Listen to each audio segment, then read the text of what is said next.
Strict గా చేయాలని కూడా ఈ సందర్భంగా గ్రామస్తులుగా ప్రజలందరూ కూడా కోరుకుంటా ఉన్నారు.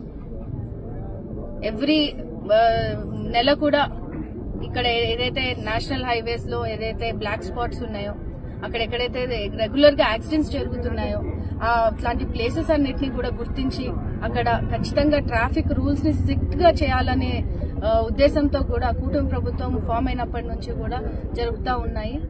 గతంలో మనం చూసుకుంటే వడియంపేట నేషనల్ హైవే దగ్గర కూడా ఇలా రైతు కూలీలో ఇలాంటి ప్రమాదంకి గురి అవ్వడం జరిగింది.